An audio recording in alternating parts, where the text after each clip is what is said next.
satu tahun mau diminta keterangan, tolong dikeluarkan Pak, karena nggak ada urusannya kan. Yang perlu minta, yang diperlukan artinya keterangannya. Mas Baru, Aziz, ya kalau Aziz sih lah, Imron, mungkin dia ya. minta keterangan. Ya. Nah yang lain jangan. Tadi mungkin Adi Nugraha Alwan. Nanti kita minta. Saya tegaskan bahwa agenda khilafah yang mereka gaungkan itu sesungguhnya bukanlah atas nama agama. Agama hanya menjadi pembalut sehingga cukup manis didengar oleh publik, sehingga masyarakat banyak yang terjebak ikut. Karena ketika orang bicara agama secara normatif, semua orang bersepakat bahwa itu hal yang baik. Tetapi pada prinsipnya yang dia lakukan adalah bagaimana mempengaruhi masyarakat Indonesia yang mayoritas muslim ini supaya ikut di dalam agenda mereka yang sesungguhnya agendanya adalah agenda politik. Yang waras tidak boleh mengalah terhadap mereka, para pencoleng-pencoleng agama yang menjadikan agama sebagai alat politik.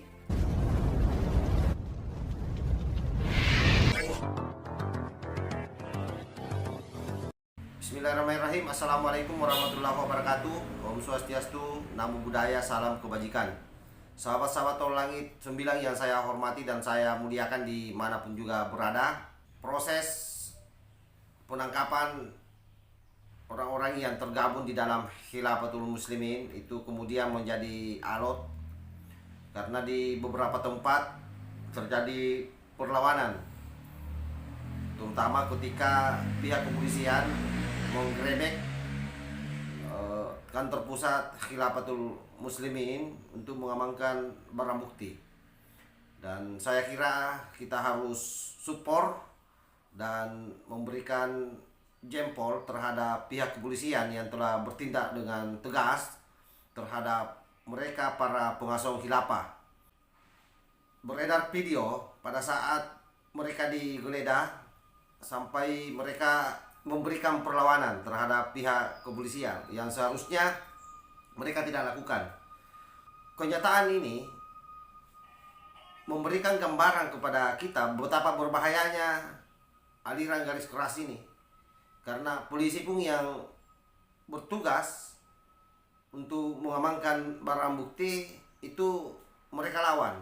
Jadi bisa dibayangkan kalau hanya masyarakat biasa yang bergerak untuk mengamankan mereka, otomatis akan terjadi konflik horizontal. Karena orang-orang ini menganggap bahwa apa yang dia lakukan adalah sesuatu yang benar, dan kalaupun misalnya dia meninggal, dia masuk surga, sehingga dia bisa saja nekat. Nah, coba kita lihat videonya.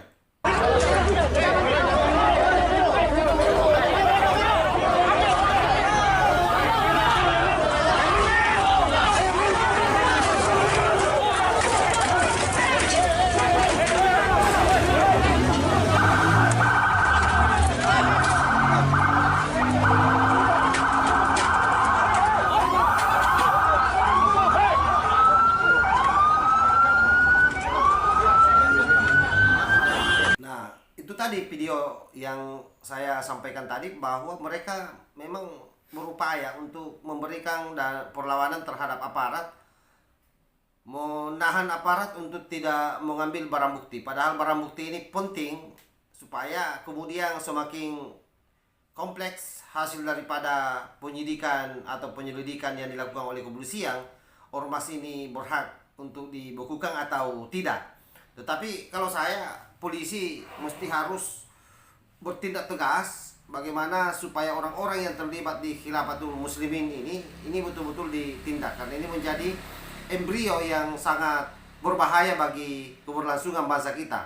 Selain itu, saya kira polisi juga sudah harus menindak orang-orang yang dulu teriak-teriak ingin mengajukan proposal khilafah dan bahkan mengajak Pak Mahfud MD berdebat soal khilafah. Ini juga harusnya sudah ditindak yang SXHTI ini.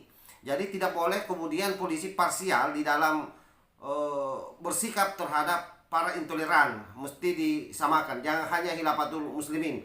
Jadi baik XFPI maupun SHTI yang sampai hari ini masih keluar-keluar di media sosial, itu mestinya juga polisi menindak dengan tegas.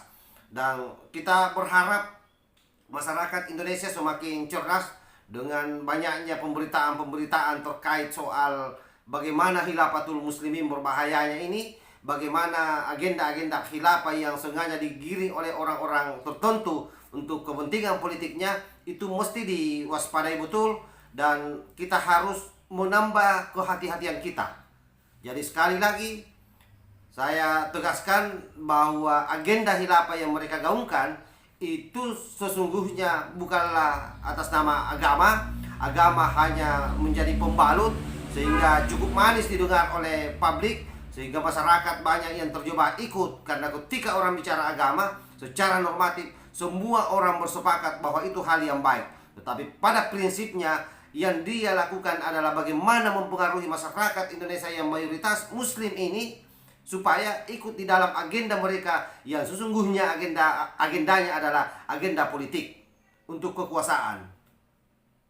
Nah, rata-rata orang seperti ini yang mendorong agenda-agenda politik berbalut agama adalah mereka yang kalah di dalam panggung politik. Jadi, kalau saya mau wanti-wanti, tidak saja masyarakat umum, termasuk saya kira lembaga-lembaga pendidikan. Lembaga pendidikan kita ini sudah harus dilakukan observasi secara serius. Sudah harus ada monitoring yang dilakukan oleh kementerian terkait. Tidak saja melihat kelayakan izin operasionalnya dari sisi sarana, tetapi yang mesti diperiksa adalah kurikulumnya. Yang mesti diperiksa adalah kitab-kitab yang diajarkan di sekolah-sekolah itu.